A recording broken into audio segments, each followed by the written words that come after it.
Krishna devotees, my humble obeisances to you all glories to Srila Prabhupada. Thank you all for joining His Holiness Candramauli Swami Maharaj's daily class. Today we have Her Grace Gopika Radhika Mataji to continue with the Srimad Bhagavatam series of first canto, 14th chapter, verse number 37. Hare Krishna Mataji, please accept my humble obeisances all glories to Srila Prabhupada. Thank you so much, Mataji, for taking your time and giving your association to all of us and in this class. You can please continue, Mataji. Hare Krishna. Thank you, Mataji. Thank you for having me here. And it's great to be back after a long time. Yes, that's true. So, as Mataji said, we are studying this verse today, 1:14:37. Om Namo Bhagavate Vasudevaya, Om Namo Bhagavate Vasudevaya, Om Namo Bhagavate Vasudevaya. Yapada Shushrushan Mukhya Karmada, Yadayodvashta Sahasra Yoshitaha, Nirjitya Sankhe Tridashanshta Dashisho, Haranti Vajra Yodhavallabhochitaha. Translation. Simply by administering comforts at the lotus feet of the Lord, which is the most important of all services, the queens at Dwarka, headed by Satyabhama, induced the Lord to conquer the demigods. Thus the queens enjoy things which are prerogatives of the wives of the controller of thunderbolts, which is referring to King Indra, the lord of the heavenly planets. So Prabhupada's purport, Satyabhama, one of the principal queens of Lord Sri Krishna at Dwarka. After killing Narakasur, Lord Krishna visited the palace of Narakasur accompanied by Satyabhama. He went to Indralok also with Satyabhama, and she was received by Shachi Devi, who is the wife or consort of Lord Indra, who introduced Satyabhama to the mother of the demigods, Aditi. Aditi was very much pleased with Satyabhama, and she blessed her with the benediction of permanent youth as long as Lord Krishna remained on the earth. Aditi also took her with her to show her the special prerogatives of the demigods in the heavenly planets. When Satyabhama saw the Parijat flower, she desired to have it in her palace at Dwarka. After that, she came back to Dwarka along with her husband and expressed her willingness to have the Parijat flower at her palace. Satyabhama's palace was especially bedecked with valuable jewels, and even in the hottest season of summer, the inside of the palace remained cool as if air-conditioned. She decorated her palace with various flags, heralding the news of her great husband's presence there. Once, along with her husband, she met Draupadi, and she was anxious to be instructed by Draupadi in the ways and means of pleasing her husband. Draupadi was expert in this affair because she kept 5 husbands. The Pandavas and all were very much pleased with her. On receipt of Draupadi's instructions, she was very much pleased and offered her good wishes and returned to Dwarka. She was the daughter of Satrajit. After the departure of Lord Krishna, when Arjun visited Dwarka, all the queens, including Satyabhama and Rukmini, lamented for the Lord with great feeling. At the last stage of her life, she left for the forest to undergo severe penance. So this is like a brief description that Prabhupada has given of Satyabhama Devi. And now Prabhupada continues, Satyabhama instigated her husband to get the Parijat flower from the heavenly planets.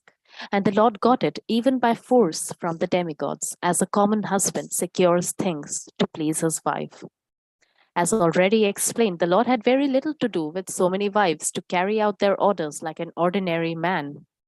But because the queens accepted the high quality of devotional service, namely administering the Lord all comforts, the Lord played the part of a faithful and complete husband.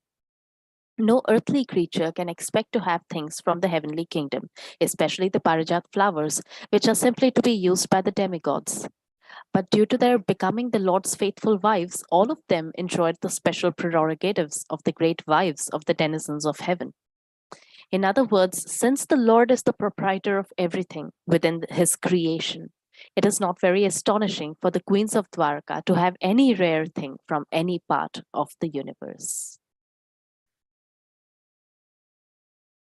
Om Agyantimirandhasya Gyananjanashalakaya Chakshurunmilitam Yena Tasmai Shri Gurave Namaha Nama Om Vishnupadaya Krishnapreshthaya Bhutale Srimate Bhaktivedanta Swami Namane Namaste Saraswati Deve Gauravani Pracharine Nirvishesha Shunyavadi Pashyata Deshatarine Vanchakalpatarubhyascha Kripa Sindhubhya Evacha Patitanama Pavanebhyo Vaishnavebhyo Namo Namaha जय श्री कृष्ण चैतन्य प्रभु नित्यानंद श्री अद्वैत गदाधर श्रीवासादि गौर भक्त वृंद हरे Krishna Krishna Krishna Hare Hare Hare Ram Ram Ram Hare Hare.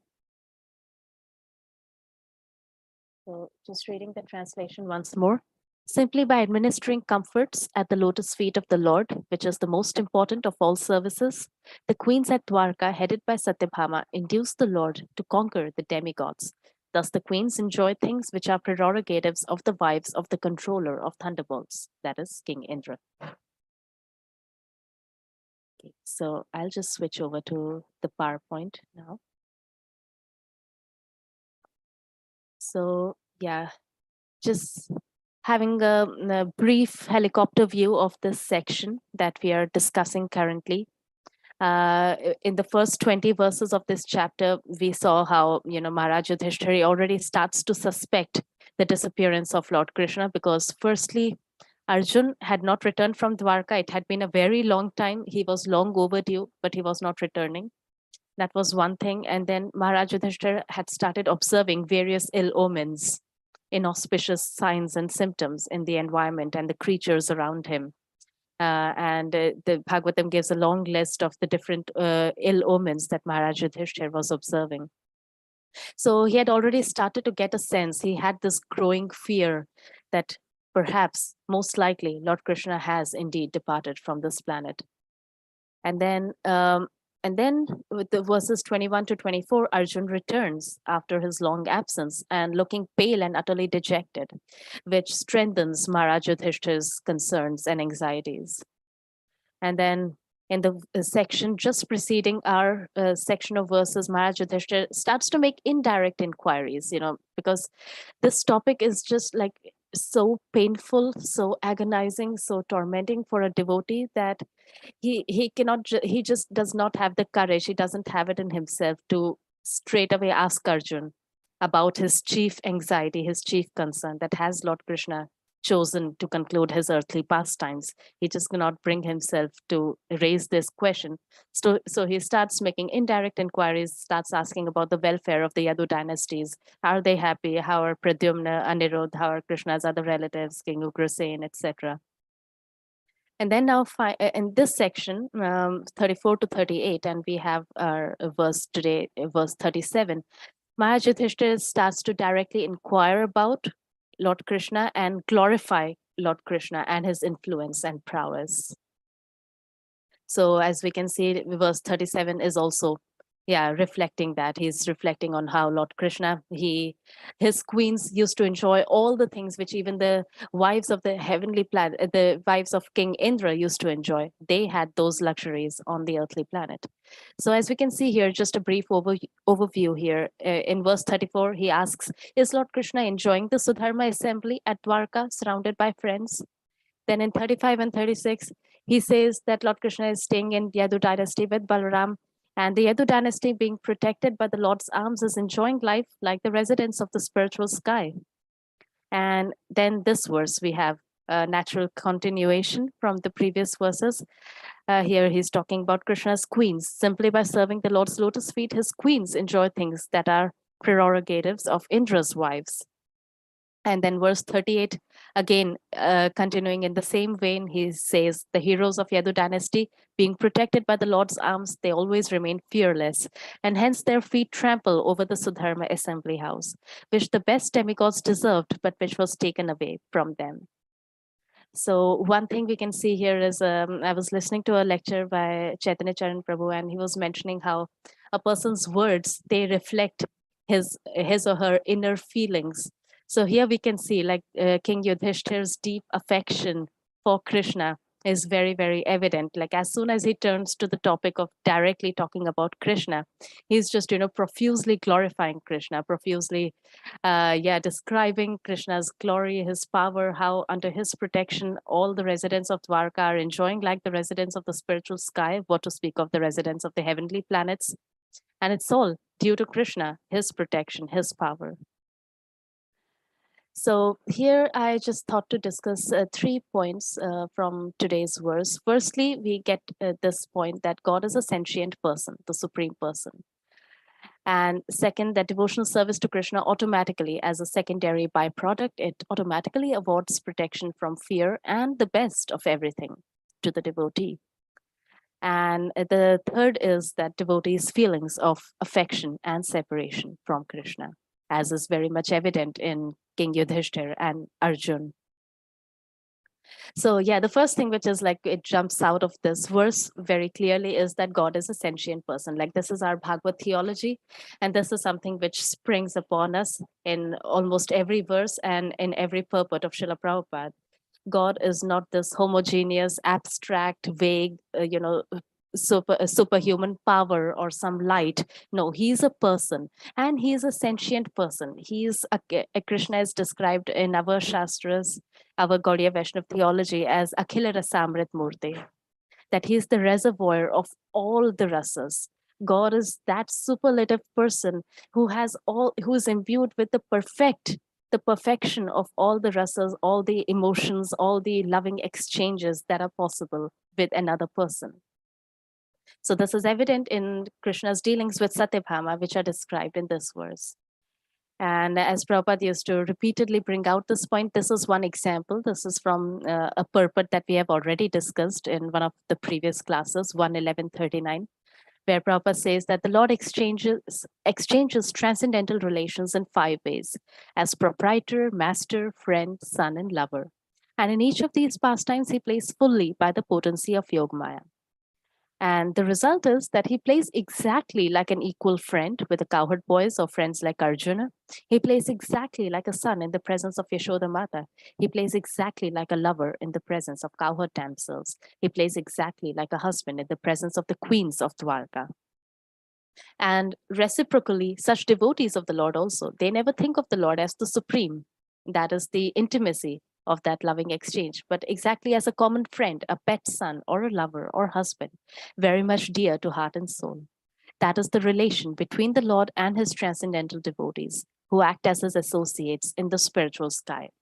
So not only is God not just an abstract power or a light, he's also not just limited to, being the ruler, the person who is just keeping track of all our activities and calculating our pap and punya, our sinful activities, and looking for ways to punish us. That's not God. Actually, that is just a secondary feature of Krishna. It is executed by his plenary portions and portions of the plenary portions. But Krishna, Swayam Bhagavan Krishna, the Akhil Rasamrit Murti, is this, who is the perfect master, friend, son, lover.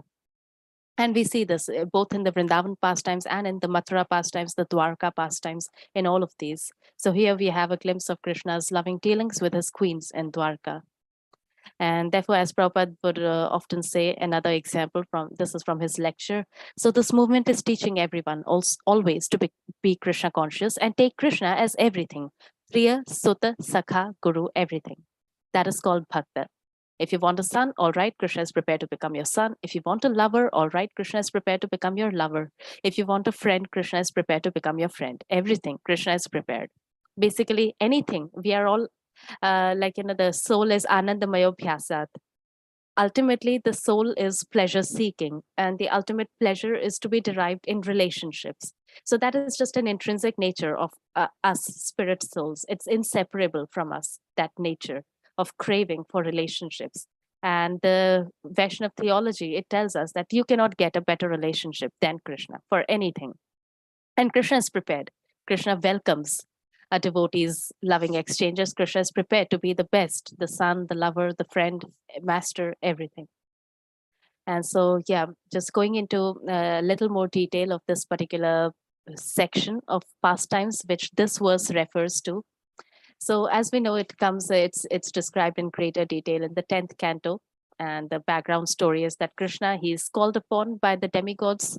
He's appealed to by the demigods to, curb the menace, the havoc created by this Bhaumasur, or alternatively known as Narkasur. And Krishna goes to kill this demon along with his wife Satyabhama, which is rather interesting. Yeah, Krishna goes to basically to fight a battle with his wife riding on the back of Garuda. So here Shukdev Goswami said, this is from, I'll tell you, this is from Bhagavatam 1060, verse 12. Right. Shukdev Goswami said, after Bhaumasur had stolen the earrings belonging to Indra's mother, along with Varuna's umbrella and the demigod's playground at the peak of Mandar mountain, Indra went to Lord Krishna and informed him of these misdeeds. The Lord, taking his wife Satyabhama with him, then rode on Garuda to Pragjyotishpura, which was surrounded on all sides by fortifications. So yeah, Krishna goes with Queen Satyabhama to kill this Bhaumasur. And in the purport, this is the BBT purport written by Srila Prabhupada's disciples, and they bring in various acharyas' commentaries here. So they've written that the acharyas have explained in various plausible ways why Lord Krishna took his wife Satyabhama with him. So Srila Sridhar Swami begins by saying that the Lord wanted to give his adventurous wife a novel experience, and thus he took her to the scene of this extraordinary battle. Then Lord Krishna also had once granted the blessing to Bhumi that he would not kill her demoniac son without her permission. So basically, Narkasur was actually the son of Bhumi Devi and Krishna himself. So yeah, Krishna had given this benediction to Bhumi Devi.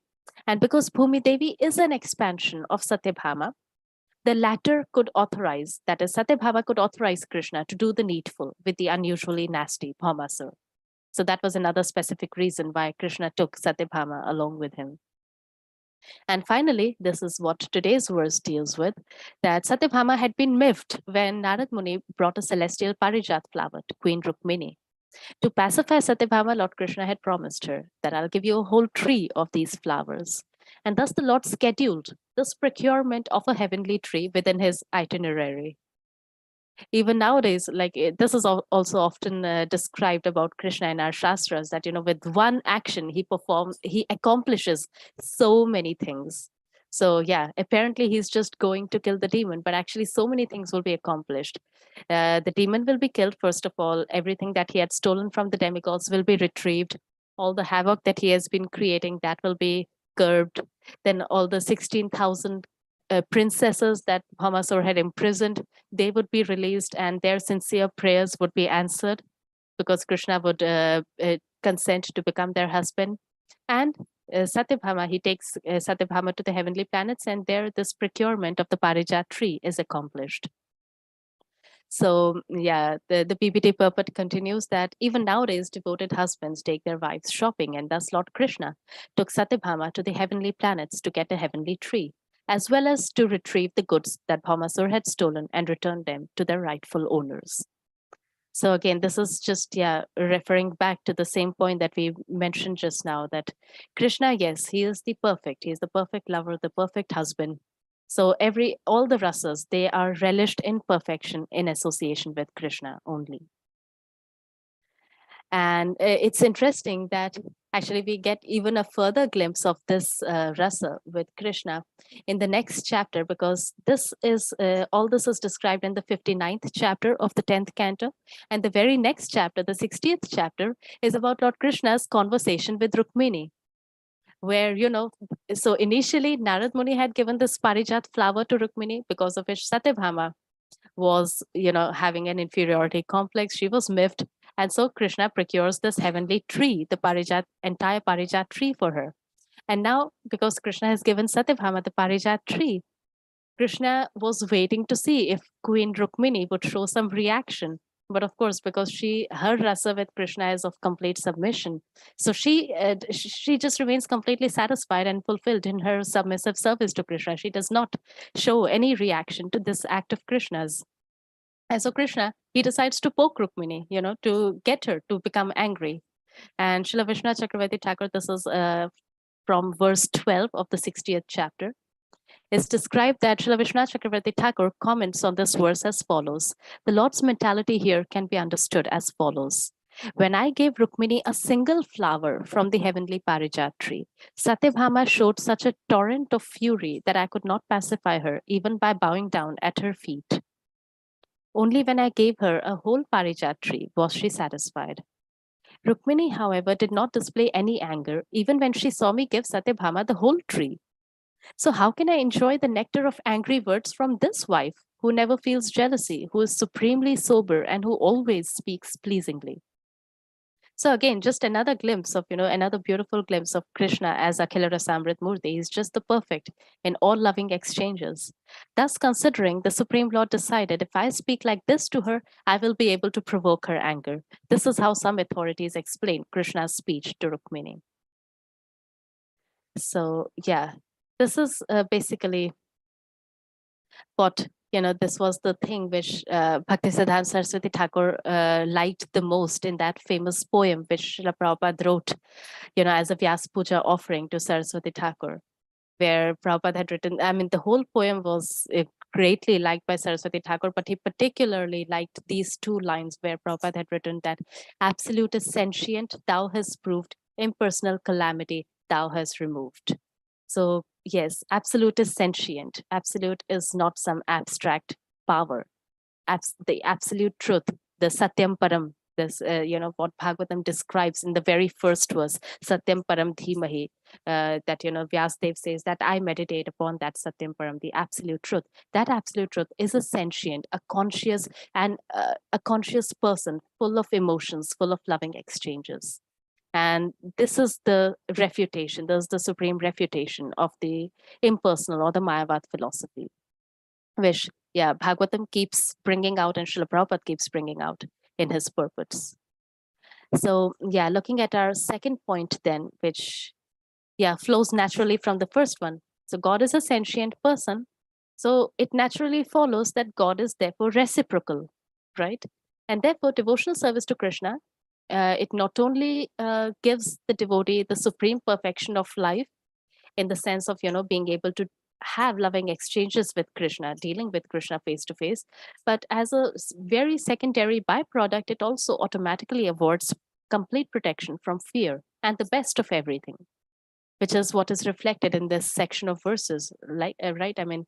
How Yudhishthira Maharaj is describing the Yadus, they have the best of everything. They have things which are only obtainable by people of the heavenly planets or only obtainable by people in the spiritual world. The Sudharma Assembly Hall, the Parijat tree, just complete, complete freedom from fear. That is something which is basically available to no one in this whole material world. Even the demigods up to Lord Brahma, they are always in a state of fear because the material world by nature is unpredictable. It's always a precarious place. Padam padam yad vipadam. But the Yadus, the entire Yadu dynasty is completely free from all fear, being protected by Krishna's arms. And this is what is underscoring this point that, yes, God is a sentient person. He is not some mechanical machine, which just calculates our good deeds and our bad deeds and mechanically awards results accordingly. No, Krishna is a sentient person and therefore he's reciprocal. He is impartial, but whoever approaches him, then Krishna takes special care of that person. And therefore we have this famous verse from the Gita where Krishna says, Samoham sarva bhuteshu na me dveshyosti na priyaha ye bhajanti tumam bhaktya mai te teshu chapyaham. That I envy no one nor am I partial to anyone. I'm equal to all. This is the baseline. But whoever renders service unto me in devotion is a friend, is in me, and I'm also a friend to him. This is Krishna's partiality, But at the same time, it is not partial because he's saying, whoever renders service unto me. This option is open for everyone. Everyone can choose to render service to Krishna. And as soon as one chooses to render service to Krishna, because Krishna is a sentient person, then he reciprocates. He feels grateful for that devotee's love and affection that the devotee has chosen to give him. And Krishna reciprocates accordingly, multifold, much more than we can ever do for Krishna. And Prabhupada elaborates really nicely in this purport that this is not discrimination, it is natural. Any man in this material world may be very charitably disposed, yet he has a special interest in his own children. The Lord claims that every living entity in whatever form is his son, and so he provides everyone with a generous supply of the necessities of life. He is just like a cloud which pours rain all over, regardless of whether it falls on rock or land or water. But for his devotees, he gives specific attention. And that is just an aspect of his personhood. This is reciprocal, Prabhupada continues. This transcendental reciprocation exists because both the Lord and the devotee are conscious. Yeah, again, they are sentient, they are conscious, they are persons. So when a diamond is set in a golden ring, it looks very nice. The Lord and the living entity eternally glitter, and when a living entity becomes inclined to the service of the Supreme Lord, he looks like gold. The Lord is a diamond, and so this combination is very nice. That is our constitutional position, to be, reunited with Krishna as his eternal servitor. And then Prabhupada goes on to make this point that if a reciprocal relationship is not present between the devotee and the Lord, then there is no personalist philosophy. That's the main thing. In the impersonal philosophy, there is no reciprocation between the Supreme and the living entity. But in the personalist philosophy, there is. So yeah, this is the point that keeps getting emphasized repeatedly throughout our Vaishnav Shastras, our Vaishnav theology, which is refuting impersonal philosophy. There is a reciprocal relation because God is a person and we are also individual persons. And when they are persons, then there is a relationship. So, and that is why like this beautiful verse, which Krishna says to Durvasa Muni, very beautifully reflects Krishna's inner feelings about his devotee.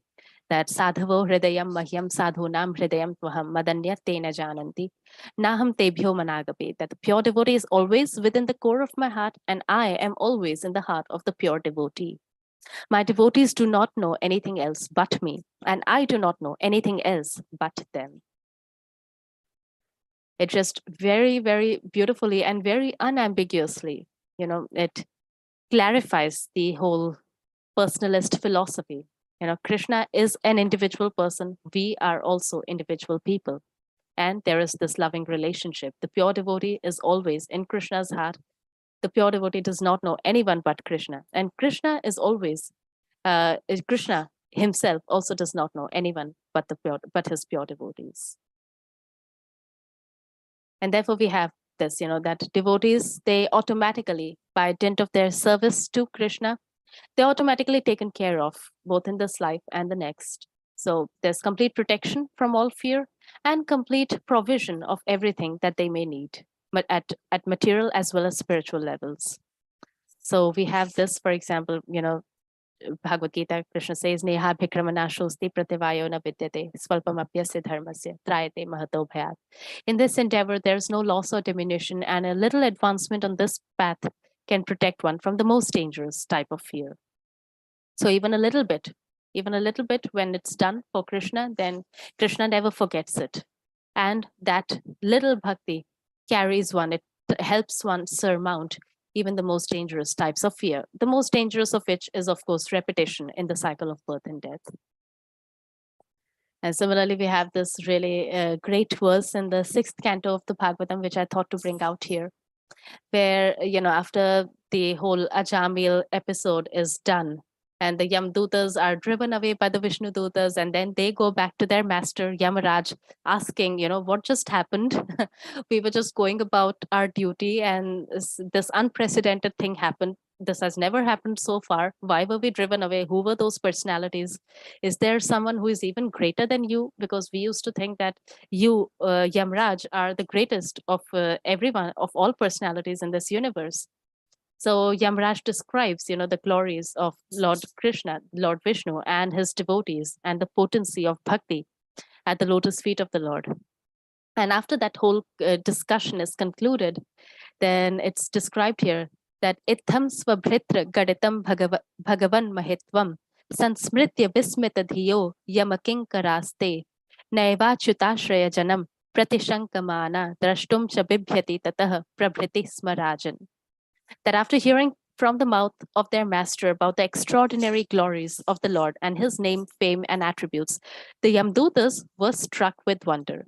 Since then, as soon as they see a devotee, they fear him and dare not look at him again. This is the position of a devotee and the protection that a devotee is given by Krishna. And in the purport, just a one-line purport, Prabhupada writes, since this incident, the Yamdutas have given up the dangerous behavior of approaching devotees. For the Yamdutas, a devotee is dangerous. So yeah, that is the extraordinary position of the devotees, that they are actually dangerous for the Yamdutas. The Yamdutas are dangerous for the entire universe. Everyone trembles in fear of the Yamdutas, but the Yamdutas tremble in fear in front of the Vaishnavas, and they dare not even look at Vaishnavas.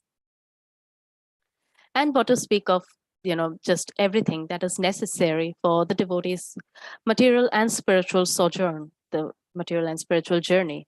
As Krishna says in Bhagavad Gita 9:22, Ananyas chintayanto mam ye janaha paryupasate tesham nityabhiyuktanam yogakshemam vahamyaham. But those who always worship me with exclusive devotion, meditating on my transcendental form, yogakshemam vahamyaham, to them I carry what they lack and I preserve what they have. And that is why we have this, principle, this siddhanta established in the Bhagavatam, where it clearly declares that akama sarva kamova moksha kama udaradhi tivrena bhakti yogena yajeta purusham param. That a person who has broader intelligence, and broader meaning, a person who is not just narrow-minded and having a very short-term vision, but someone who has a real long-term vision, then whether such a person, whether he be full of all material desire or without any material desire or desiring liberation. So sarva kama, full of all material desire or without any material desire, akama, or desiring liberation, moksha kama, must by all means worship the supreme whole, the personality of Godhead, tivrena bhakti yogena. One is advised to engage in intense devotional service of the supreme personality of Godhead.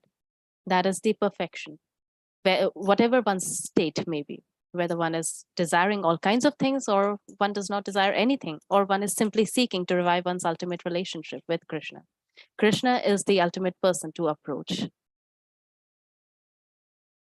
Because not only does Krishna take care of us, he awards us. Like whatever platform we may be coming from, if we approach Krishna, then Krishna ultimately takes us to the perfection of life, to the perfected stage of having, reviving our constitutional position of engaging in a relationship with him.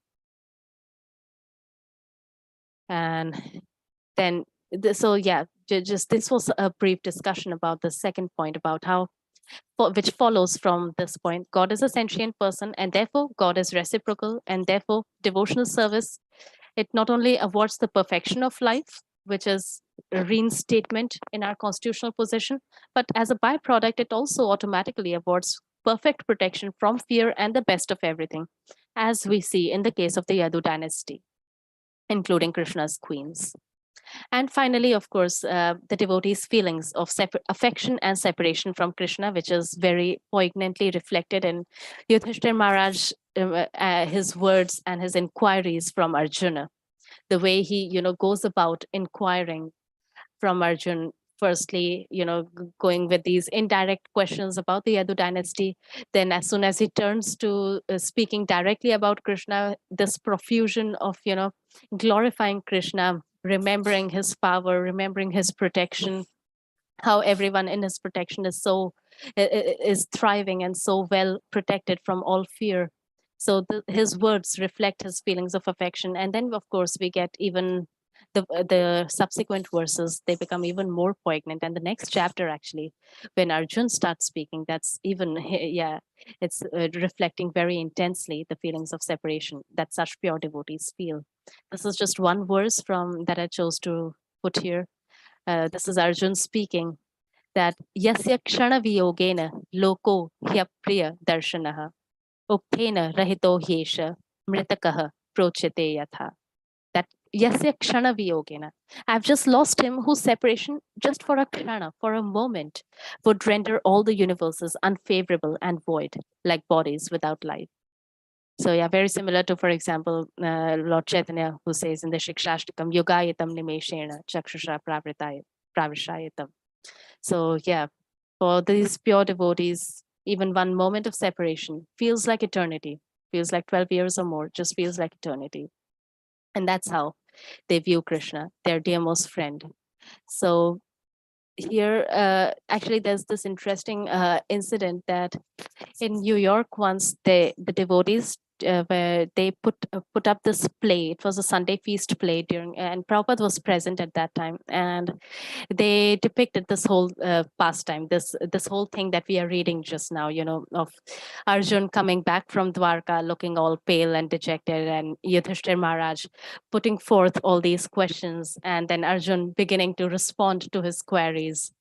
So yeah, they put up this really beautiful play, and the person, it was described that Vyaski Prabhu describes this, that the person who was playing the role of Arjun, the devotee who was playing the role of Arjun, he was actually crying. You know, it was a really emotional scene, and he was actually shedding tears. And at the conclusion of the play, it was undoubtedly a very, very beautiful play. But and at the conclusion of the play, you know, Prabhupada also, he clapped his hands along with everyone else, and he said that yes, it was a very beautiful play, but he requested the devotees to never again put up a play on this topic, because Prabhupada said that this whole scene of Krishna's disappearing from this planet is extremely painful for devotees, and devotees in general, as a rule, they do not like to talk about it.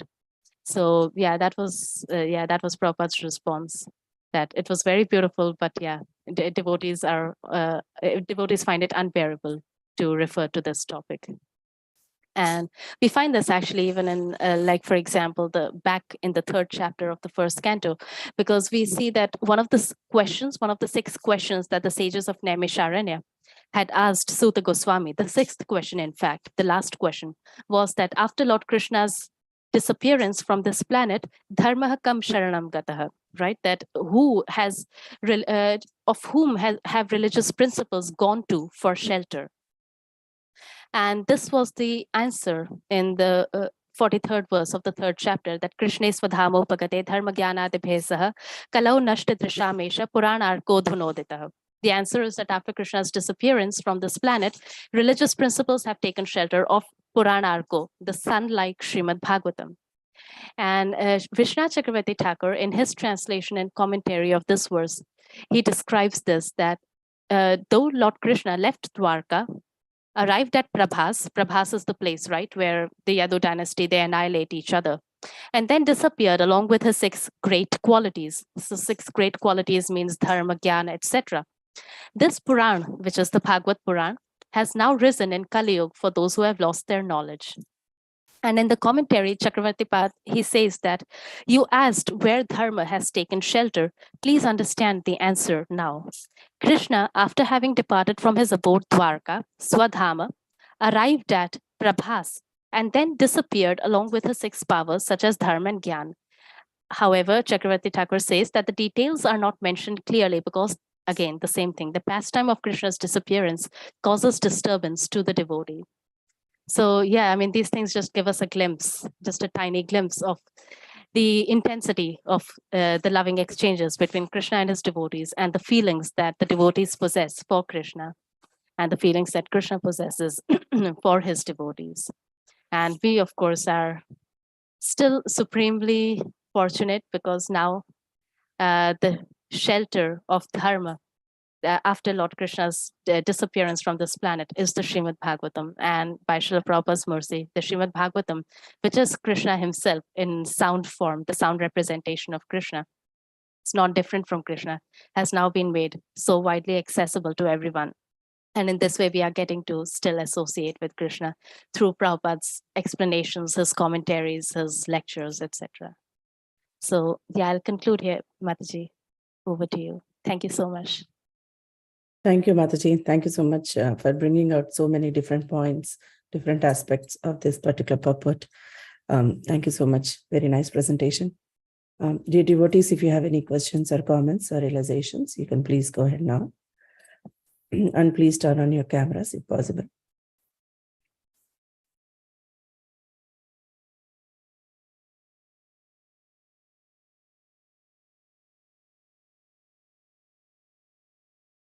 So I was thinking like this is a very interesting that when you said like Yamadutas, even Yamadutas are afraid of devotees.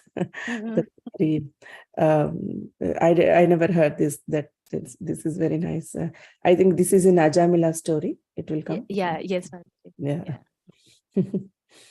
Yeah, definitely. Their work is abstract. Like they are always into trouble. Like always, Vishnudutas come and they'll object them not to do their work. So definitely, they'll be afraid only for devotees. Why should we touch them? Yeah. It was like, first time experience for them. Before that, they used to think Yamaraj is the supreme. It's his rules that pervade the entire universe. And the first time they got a shock. Who is this? Who is violating even Yamaraj's rules? Yeah. And then Yes, Mataji, Sridevi Mataji, please go ahead. Thank you. My humble obeisances to you, Gopika Radhika, to all the assembled Vaishnavas. All glories to Srila Prabhupada, all glories to Gurudev. Thank you for a very interesting presentation on this particular verse. I have a question regarding the pastimes of Krishna with Satyabhama, Rukmini, and I was just mulling over that a little bit. And the question I wanted to ask was this,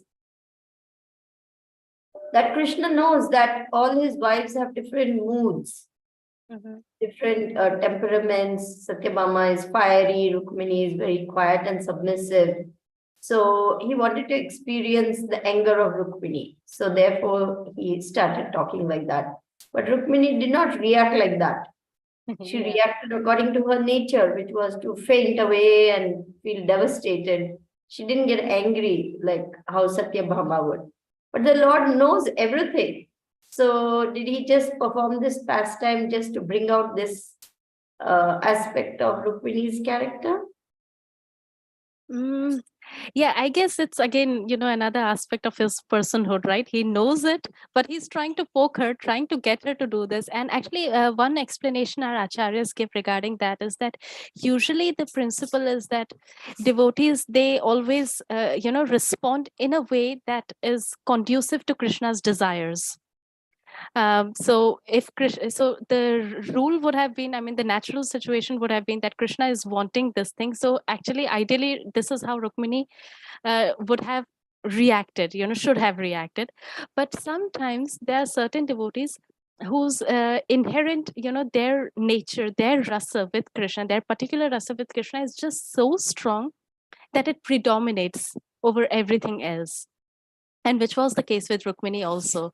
She has a particular way of a particular rasa, a particular mood of dealing with Krishna, and that is just so strong in her that even though Krishna wanted a particular thing, and usually devotees, pure devotees, they always respond in the way that Krishna wants them to. But in this particular case, and actually this also ended up ultimately giving Krishna pleasure, because Krishna is very touched and very pleased by her, extreme submission and her extreme, just unconditional love for him.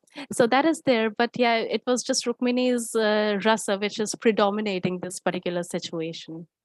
So even though Krishna wants her to react in a certain way, but that's not how she ends up doing. Right. Yeah. So may I ask a little follow-up question regarding the sure. different rasas? Is that okay? So we talked about how the Lord is a sentient being, of course, and he responds according to the mood with which the sadhakas approach him. And master, proprietor, friend, lover, child, etc. Now, in the Christian tradition, they talk of God as the Father. Oh, dear God, please give me my daily bread. Dear God, please protect me. Dear God, this. When I was a neophyte, I mean, I'm still a neophyte. Let me say, when I first joined the movement, let me put it that way. When I first joined the movement, I was so much in need of Krishna's caring for me because I experienced so much rejection from my family for being a Hare Krishna. So many things, so many things.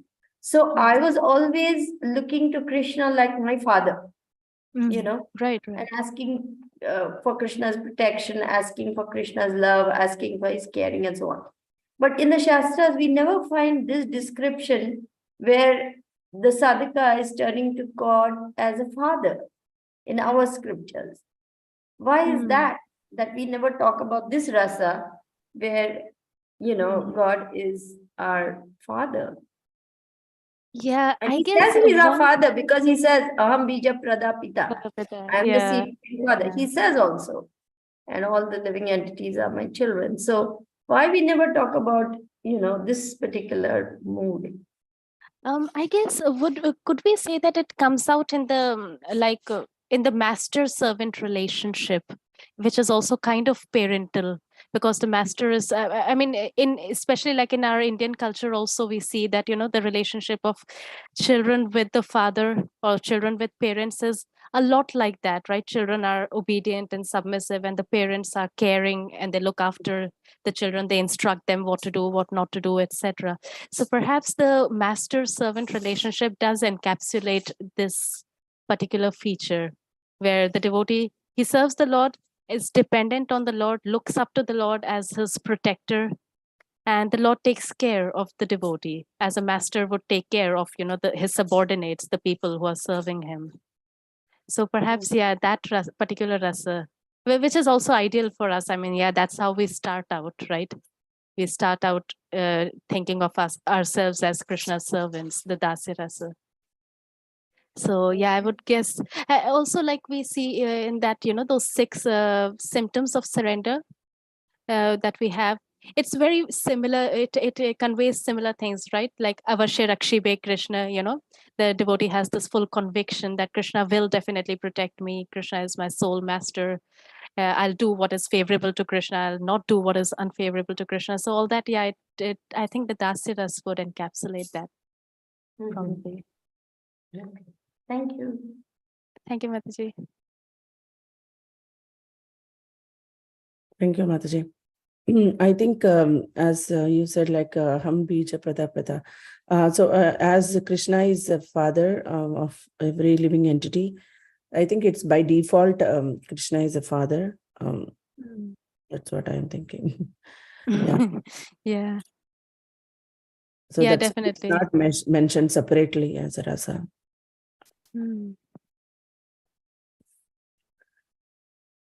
I think we can ask Guru Maharaj also, Mataji.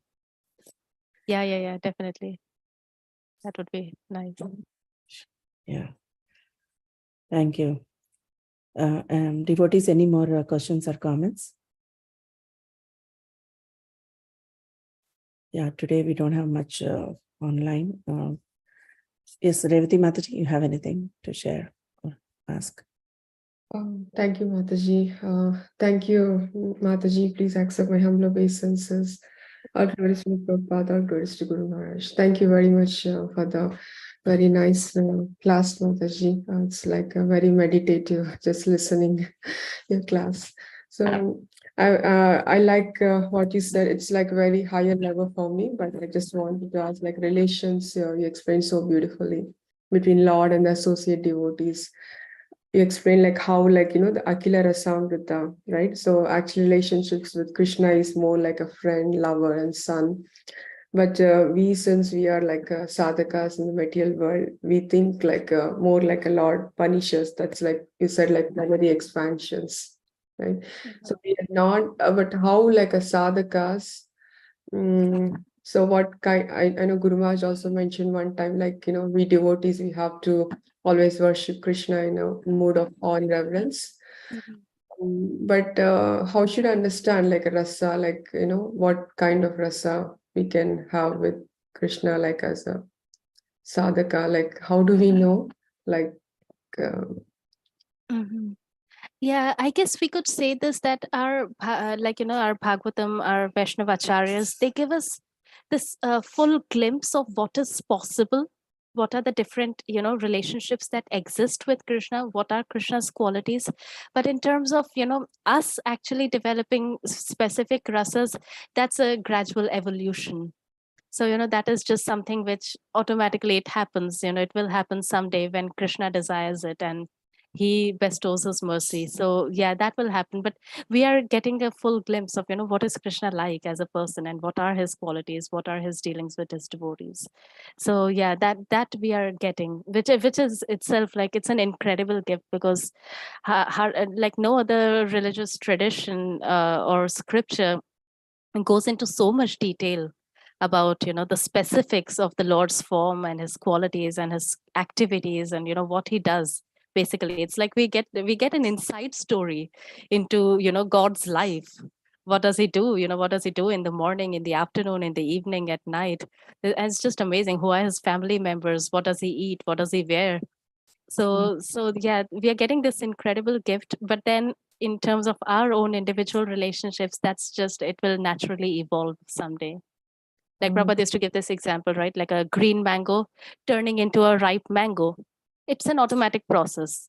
The only thing is that the mango needs to remain attached to the tree. As long as it is attached to the tree, someday it will automatically ripen. So similarly, the analogy is that, okay, we just have to stay attached to the sadhana, the process, and then automatically one day we will become from green mangoes to ripe mangoes. So yeah. Thank you, Mataji. I like that analogy you explained, like we need to be attached to the tree, So yeah, thank you very much. Yeah, and I like that what you mentioned also, like devotees, they respond how Krishna wants. So this also like a one kind of rasa, like, right? Mentioned, like as we progress in devotional service, be that. So we respond as Krishna wants. Yeah. Sure. Very beautiful. Yeah. Thank you, Mataji. Thank you very much. Hari Krishna.